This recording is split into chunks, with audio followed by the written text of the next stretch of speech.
Welcome to the Fort of Saint-Armand, named after Alexandre Antoine Hugo of Saint-Armand, an acclaimed general under Napoleon. His name is engraved on the Arc de Triomphe in Paris, as well as on a crypt in the Pantheon. The Fort of Saint-Armand was built out of sheer necessity.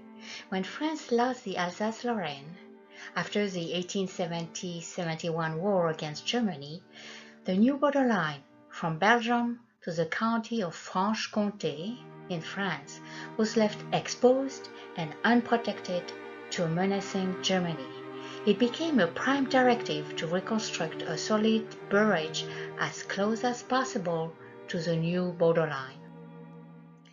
Général Serré de Rivière, who was on the National Defense Committee of France, advocated to form a network of entrenched fortified camps located in several cities, Verdun, Tours, Épinal, and Belfort, with the intent to create a barrage line that took advantage of the natural obstacles that the landscape offered, such as fortified zones in elevated sites to block the movement of enemy troops with a radius of 6 to 8 miles.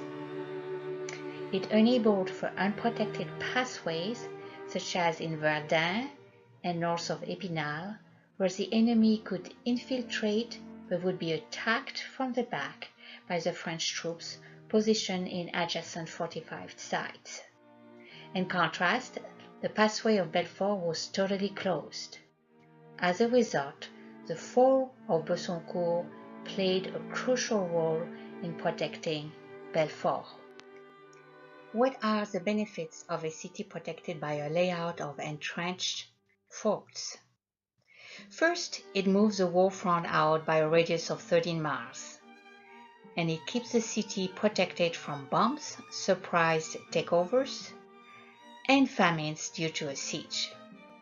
Second, it enables the forts to mutually support themselves and protect themselves while standing up to the enemy. When one of the forts is under attack, then the others can team up to support the one that is vulnerable. Third, it maintains a perimeter of movement for the troops and for the transportation of food and ammunition. These were enabled by a railway network, a narrow track system that used small train engines. In fact, a section of the track still exists under the entrance vault at the fort of Saint-Armand. More than 445 works of significance were built along more than 660 miles along the border, and 50 of them were set up around Belfort. How was the fort laid out?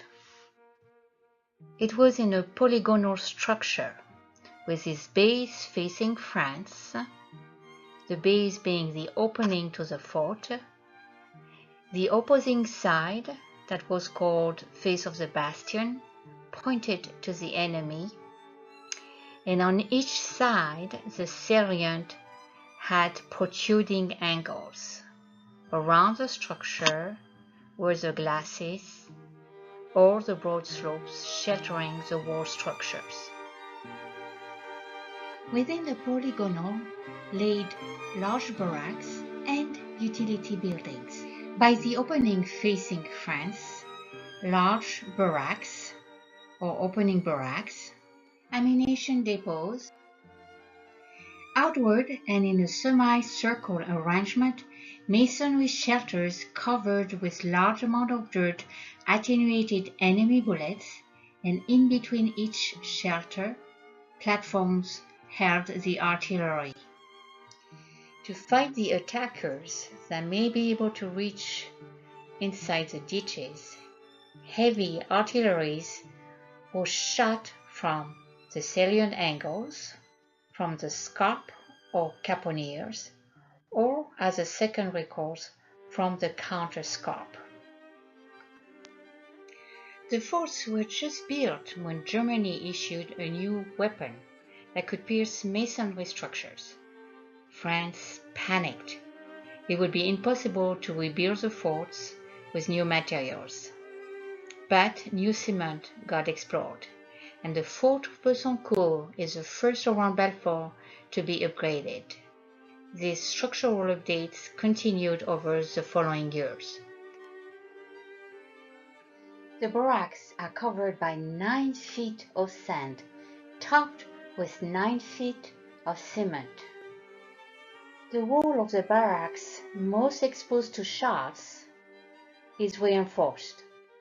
The wall entrance, a second entrance, is carved from inside the ditch, and it leads to a tunnel that crosses the fort underground from the opening facing France to the back of the fort facing the German side.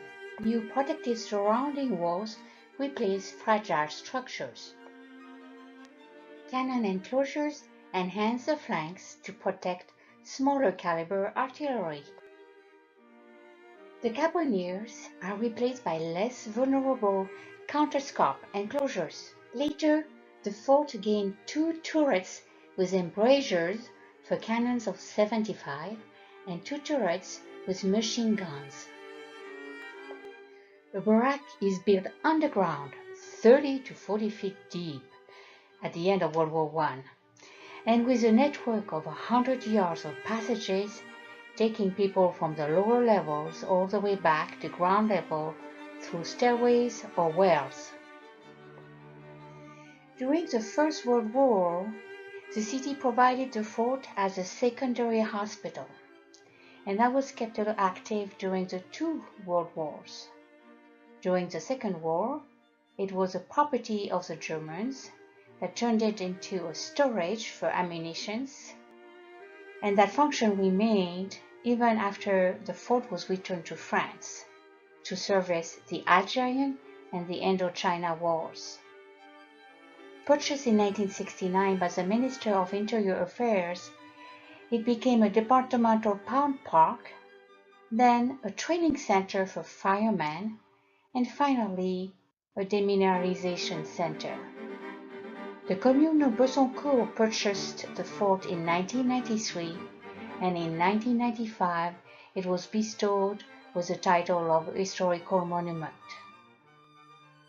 We hope that this information will give you some background, and then you will consider touring the fort at your next visit to the area. A guide will be happy to escort you throughout the fort, and it's time for us now to say bonne visite à tous.